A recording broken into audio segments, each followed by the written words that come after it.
Okay, so let's talk about our gauges and our switches. We're going to go out into the truck and we're going to list what all our gauges are, what their proper ranges are, where our switches are, and what they're for. A lot more switches and gauges in a truck than what you're going to be used to in a normal vehicle, okay? And as a safety precaution, we don't want to get ourselves caught up in a situation where we may need to turn our hazards on. For instance, we top a hill and traffic is stopped. And we couldn't see over that hill. Now traffic is stopped. Well, guess what? The person behind you isn't going to be able to see any better. In fact, it's going to be worse because they're going to have you in front of them. So you don't want to be, oh, where's my hazard switch? That's the wrong time to start looking for your gauges and switches. Same way with your windshield wipers, your headlights, anything. All right? You don't want to get caught up in a torrential downpour, a whiteout, a sudden dust storm. You can even run into insects, bees crossing the highway. I took out an entire colony of bees that must have been crossing the highway once, completely spread yellow goo across my windshield. I could not see. So, you know, it took 2 seconds. In 2 seconds, of course, I let off the accelerator, but you're going to learn how far a truck can travel in just a few seconds. It's a long way to move without any visibility. And it can happen just as much in a torrential downpour. Drive long enough, you're going to drive into that wall of water you see coming. And it's a rainstorm and there'll be a line and you'll see it coming. You can see that it's a torrential downpour right ahead of you. I've seen them off to the side on the other side of the highway. And I've got nothing or barely just, you know, from the wind, a little bit of water coming over. So you don't want to get caught in a situation like that and not know where your wiper switch is to turn your wipers on. All right, so that's what we're talking about. We're going to go out into the truck, take a look. Anytime you get into a new truck, you always want to look around, make sure you know where your gauges and switches are. Anytime you step out of one truck that you have been using and you're now getting into another truck that you have not been using, even if it is the same year, make, and model, you still want to go through the process of looking at your gauges and switches because there are so many interior packages that you can get on a truck with different gauge bundles that'll have different gauges, different switches. It could move them around in different locations. So you always want to make sure you know where everything's at. All right? So let's go out into the truck, get set up, and we'll take a look at the dash. Okay, here we are in the Kenworth. Now this is a 2015 Kenworth T680. All right, so we're going to start on the right side of the dash as we're looking at it, all right, and we'll work our way over, okay? Let's start in this section here, and as you can see, this is blank. This would be a plate for an additional set of gauges, perhaps for a Qualcomm messaging system or even an electronic logging device could be put somewhere like this. So, multitude of options. All right, so down here, all right, we have two switches with a red cap on it. These are for safety so you don't accidentally push these. Now, one is our fifth wheel movement release lock. Okay, so we have a movable fifth wheel on this truck. It is not a stationary fifth wheel. It will slide forwards and backwards. You'll learn about that in class, the reasons you would do that. So this unlocks that so that you can slide it, okay? Now the next one we see here, okay, this little plate design is a fifth wheel plate. This unlocks our fifth wheel locking jaws. The locking jaws lock around the shank of the kingpin on the trailer, and that's what holds that trailer to the trailer. The trailer to the truck, okay? That's what keeps them locked in together. This is kind of a luxury item. You won't find this on a lot of trucks having an in-cab fifth wheel release. And once again, it has a cover. You would press it and hold it. With the window down, you would listen to make sure it releases. You will see that done while we're in class. Now, the next thing we have is our differential lock. That just locks our drive axles together for better traction. It's not an off-road type situation or anything like that, but anytime you find yourself on slightly uneven ground, a slick surface such as you know, some snow, maybe even a little bit of a mud situation, you can use that to help get a little bit of traction. That is not something you would leave on while you're going down the road. The next thing we have is our suspension drop. Okay, this will lower the back of the truck down. All right. There's a number of reasons why you might want to do this. Oftentimes when backing under a trailer, some people will use a suspension drop. Sometimes people will pull forward when they're dropping a trailer. After the landing gear is down, all the lines and wires released, removed. They will pull forward just a little bit so they're free of that kingpin, and then they drop the suspension so you don't end up dropping the trailer on the ground on its landing gear. Okay, so because you may have an inch or so clearance, and if you pull right out from underneath it without dropping your airbags, that landing gear will sit down on the ground, and if you set that up too high, that can be a hard hit on them. All right. And also, after something like an oil change, a PM, one of the things that a lot of drivers will do is they'll drop their suspension. You drop those airbags, you back underneath till the fifth wheel platform is underneath the trailer apron but hasn't quite reached the kingpin yet. Then you raise that, you go ahead and raise your suspension back up, and that will keep that from scraping all that oil off of your fifth wheel. If you back right up to it, it's going to hit the edge of the trailer, is going to hit that fifth wheel, and as you go to back under, it's just going to scrape all that oil off. And you're going to learn that a well-greased fifth wheel helps prevent steering problems. So we want to keep all of that grease on there, and that's one thing that is commonly used for as well.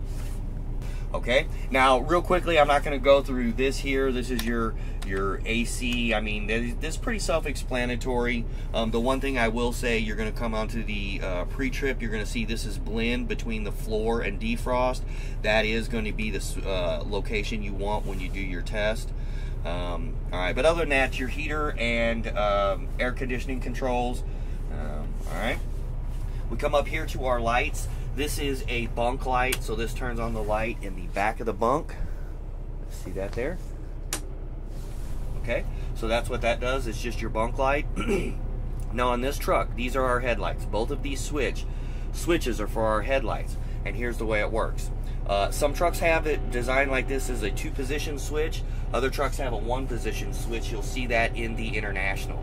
So basically, this switch is one up and down, up and down. Okay, it's just one. It's either all the way on or all the way off. What that is going to do is turn on your amber marker lights. Okay, the very front of the truck. Okay, the very front of the trailer, basically wherever you see the yellowish or amber colored lights, that's going to turn those on. All right. The next one is a 2-position switch. It has the first click and then the second click. Okay, so at the first click, with this one on, all right, you now have all of your amber lights on, as well as the red lights in the back, your clearance lights, marker lights, everything is now on. The side of the trailer, your blinker lights light up, okay, even when the blinker's not on, as a running light, all right. And then when you flip that switch all the way up, now you have headlights, okay. One thing to note, and you're going to learn this as part of your pre-trip, one, you can see that this lights up, so you can tell that it is indicating that the lights are on. We don't know that they're actually on without stepping out of the truck and looking at it, and that's an important note to remember when saying the pre-trip. I can't say, and this shows that my lights are on. No, it doesn't, because I'm not outside. I don't know that my lights are on. This shows that my light indicator is working, okay, to indicate that my lights should be on. All right, but another thing you can notice here, I'm going to point this at the dash as I turn these off. Notice how the dash got bright. So anytime you turn your lights on, your dash will dim. All right, that's one way you can tell that the indicator is working, showing that your lights should be on. Okay. While we're on headlights, I'm going to go ahead and jump over here to the blinker switch. All right, because like a car, you pull it towards you, and the high beam indicator comes on, indicating that our high beams should be on. Okay, and then you push it again, and it goes out. Okay, now we'll go ahead and shut those off. Remember, this is a 2-position switch when you're doing it. 2 clicks.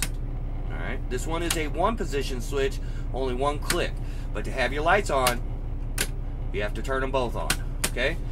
We got our hazard switch right there. That's just our hazard indicator. All right, that's to turn our hazards on, and the indicator is working, and the indicator on the dash is working. Left and right blinker, just like a car. Okay. Now, we're going to cover this area here. Okay. These are our secondary gauges. You have oil temperature. This obviously different than oil pressure, but it's still an important one to watch and notice for. You have your rear drive axle. Suspension load tells you how much weight is pushing down on your drive axle suspension. They would even have a situation where you could have one like that for a trailer. It's not going to be common unless you were an owner-operator, own both your truck and trailer. A gauge like that, unless your entire fleet of trailers was set up that way, would really do you no good. They've got a fuel filter to tell you how much life your fuel filter has left in it or how clogged it is. Transmission temperature. And then we have our front drive axle. So we got our front drive axle here. We've got our rear drive axle here. These are temperature gauges. Now these are bells and whistles. Not all trucks will have your secondary gauges. But even if they do, these are the type of gauges that you just simply monitor as you drive to make sure everything is staying within manufacturer specifications. Okay? Radio, we're not even going to be dealing with that in class. All right, that comes later on. So let's look at these here. We have a spare. It is what it says it is. It's a spare. Now we have disable and manual. All right, so I want you to look at that symbol. That symbol is our regen symbol. That is for our clean air idle, our emission system. All right, it basically gets there is a filter, and it gets your muffler really super hot. Carbon collects in this filter, and that muffler being so hot, it burns that carbon out of there. All right, that's part of the diesel exhaust fluid system for clean idle. All right, next thing we have here is our Jake brakes, or our engine compression brakes.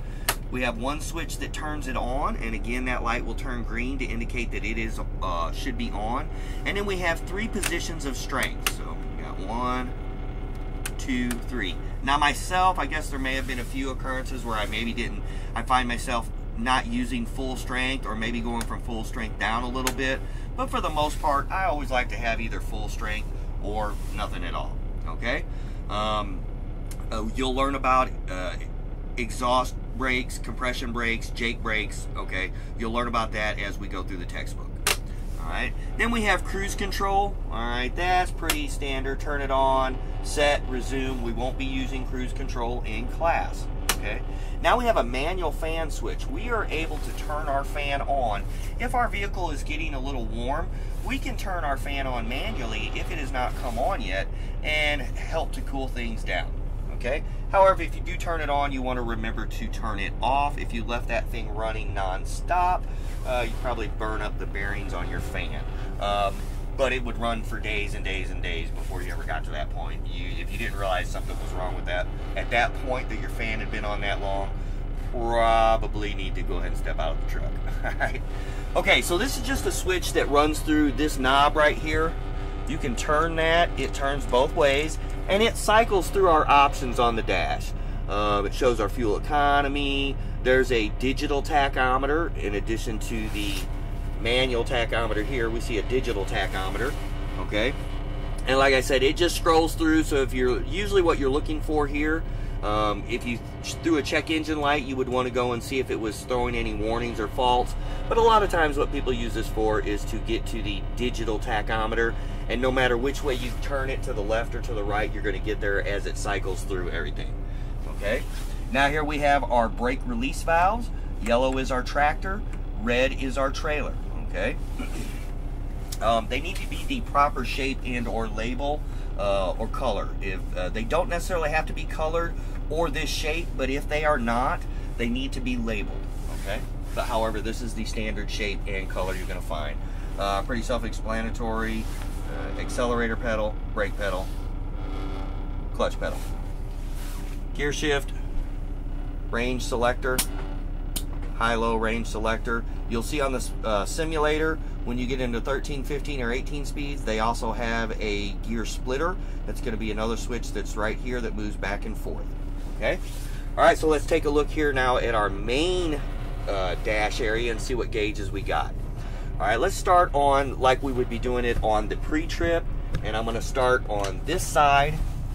What we would have is our voltmeter. Okay? Our voltmeter should run at around 14 volts. Then we have our oil pressure gauge. Now, if you can see here, if I can get it close enough, I don't think I can. There it is. It is running right at about 60 PSI. That's about normal. You will see that, depending on manufacturer specification, that could be anywhere from 30 to 60. However, when the truck's cold and you start that, that will go higher, 80 to 100 PSI. Okay, now we have our water temperature gauge. Normal operating temperature is about 180. Now, if you're pulling a hill or under a load, that can go all the way up to 210 or 220. But anything over that begins to be something that raises an eyebrow and we need to be concerned about. Okay, we have our tachometer. That tells us what our RPMs are, our revolutions per minute. We have our speedometer that tells us what speed we're going. We have our fuel gauge and our DEF gauge, which is a diesel exhaust fluid that's used in conjunction with fuel to create a clean air out of the exhaust. We have our primary and secondary air pressure gauges. Some trucks, there'll be 2 gauges. Some trucks, they are made into 1. If they are made into 1 gauge, you will have a 2 different colors. Usually the orange is the primary, green is secondary. It could be, I mean, the colors could change, but they'll be labeled. So both of our primary and secondary air gauges on this truck are located in 1 gauge. And then we have our brake application gauge, which shows us when we step on the brakes exactly how hard we're stepping on the brakes. And for the most part, we're probably, generally speaking, going to use about a little over 25 PSI of pressure. Okay, if you're pushing that all the way to the floor and you're getting 85 to 100 PSI, you're pressing on the brakes too hard. It doesn't need to be pressed on that. Only needs to be pressed till they activate, somewhere between 25 and 50. 50 is probably about max. All right, and obviously that's just showing you your miles, your odometer here, showing you how many miles we have on the truck. Okay, a few other switches I want to point out here. Let's get down here where I can see. All right, to the left of the steering wheel on the dash, we have a couple items here. Now this button right here all the way on the right is a light check. Okay, when you turn it on, it's telling you external light test in progress. Okay, press the switch again to stop. What that does is it cycles through the lights on the outside. Once again, that's kind of a luxury item that you may not find on all trucks. It's an easy way to check your lights by yourself. You flip that on and walk around your truck and wait. It's going to cycle through your brake lights, turn signals, high beam, low beam on your headlights. All right, so we'll go ahead and turn that off again and stop that. The next switch is simply a footwell switch. It lights up down underneath your feet. Okay, you really can't see the light coming on too much.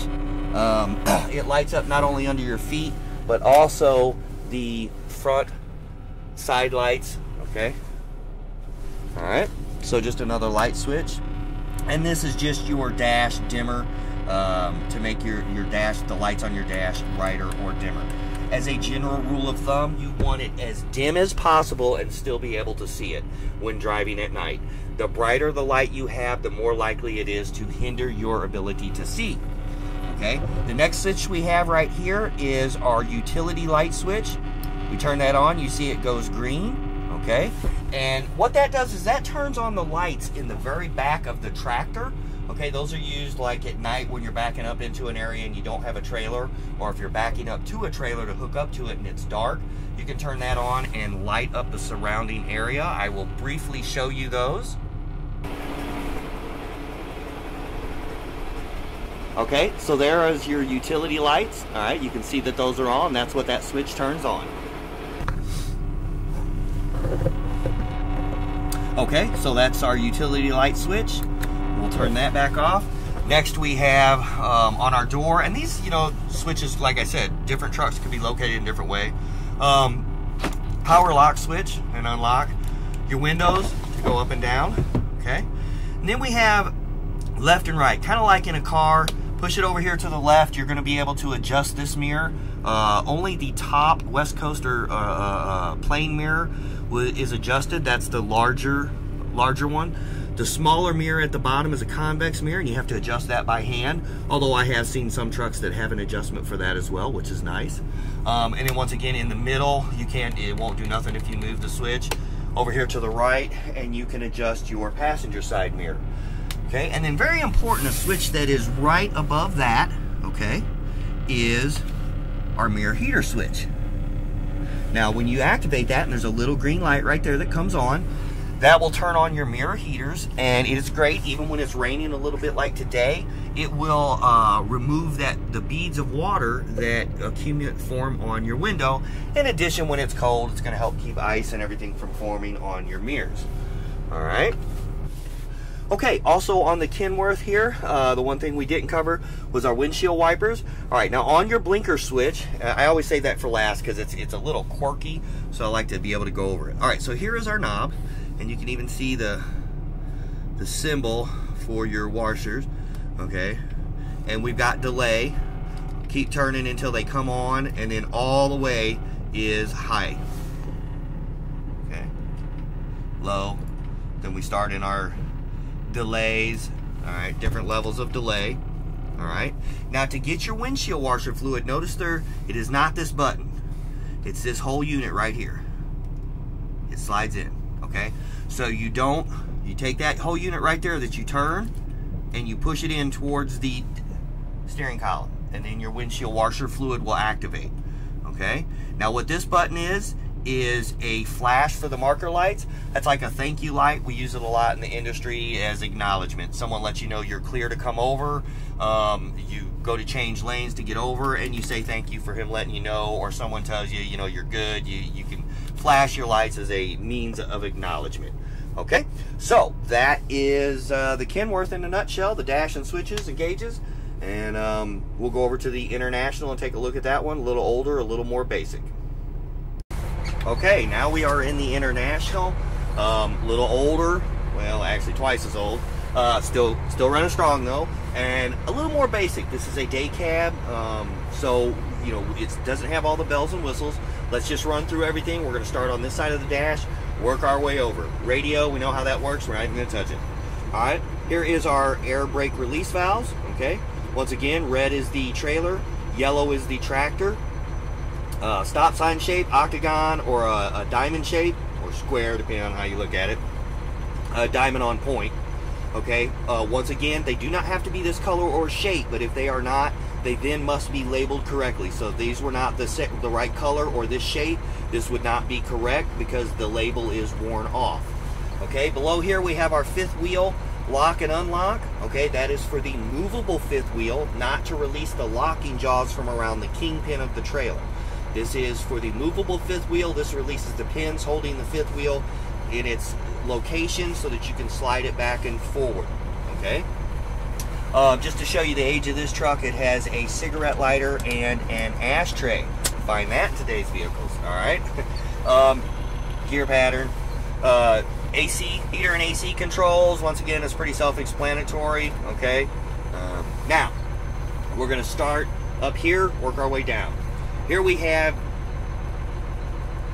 the windshield wipers, okay?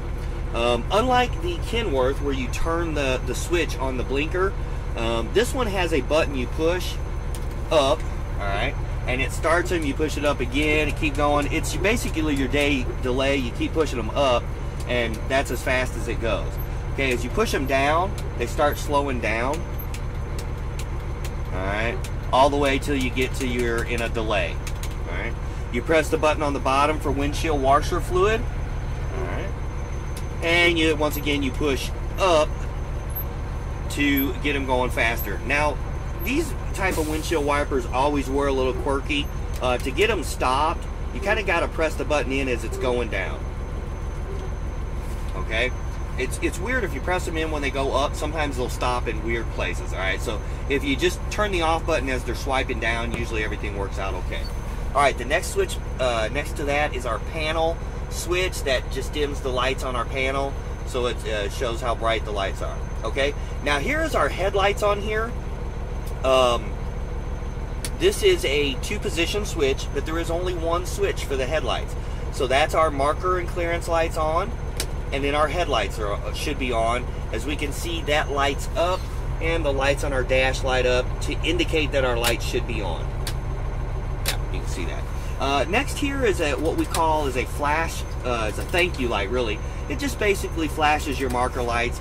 It's an indication of acknowledgement. We use it a lot in this industry to say thank you. Okay. Here's our cruise control, just like in a car. Flip it on. You got set, resume. We won't be using that in class. Here we have, this truck is old enough, it has an ether switch button. Now what that does, ether is a chemical that can be shot into the motor to help it start when it's cold. There is a canister out here. It's usually very controlled. Companies don't want you putting that in there. It's very easy to blow a motor on ether. But the age of this truck, it still had that on there. Here is our heated mirror switch, once again to heat those mirrors, to take that water off of there. And you just get a little green light on the very end of the switch that tells you it's on. You might not even be able to see it in the video. Alright, now we have our diagnostic switch. That's going to be something obviously used by a mechanic. They're going to plug that in. There's also, if he holds it up, it's a way he can make the dash blink and get some sort of code off of it. Not something you're going to be using. Alright, let's run through our gauges real quick. Up here we start with our water temperature gauge. Once again, 180 is the normal operating temperature. Could go to 210 to 220. We have our oil PSI. Now you notice on here 30 to 60 is a normal. This runs more down towards 50. But once again, when it's cold or you're at highway speeds, that will be up higher. Now we have our voltmeter down here. That should be at 14 volts. We have our tachometer, which shows our RPMs. We have our speedometer. Okay. Now we have our primary and secondary air pressure gauges. So these has one for each. Instead of combining them into one gauge, it has a gauge for each. And then we have our fuel gauge. Notice we do not have DEF on this truck. It's an older truck. It does not have that system on it. Okay. Next, notice we don't have a hazard switch. That is like old school. Okay, so you reach down and pull that out. To turn it off, you got to turn the blinker. So it's that little metal piece that's right under here. You pull it out towards the door. So, alright. And then your blinkers, right turn signal, left turn signal, high beams when your lights are on, just like in the International, you pull that towards you. Okay? Now, one other switch I want to make mention to here is, it even says not for parking. This is your trolley valve, okay? Or hand valve. This is used to test trailer connection. You don't use this when you're driving. This will put on the trailer brakes separate and independent of this brake pedal. So if I pull this down, this engages the trailer brakes without engaging the tractor brakes. Once again, that's for testing purposes only. When you want to test to make sure that your connection is good and that your brakes on your trailer are holding. Would not do that down while you're driving down the road. It can cause a jackknife, as there is a delay in the braking response on that while you're driving. Okay? Old school, we got manual, roll up and down on the windows, okay? And that's about it in the International. Okay, so that was the gauges and switches in the Kenworth and the International. As you can see from truck to truck, there can be a wide variety of how the setup is. And like I said, when you get into even the same year, make, model of truck, depending on what gauge package or interior package they have, that in and of itself can change that structure of where your gauges and switches are. Okay, so we'll come back and revisit this one or two more times throughout the entire course, maybe around halfway, and when we get close to testing, might just throw that in just to refresh, make sure everybody knows where all the gauges and switches are. All right.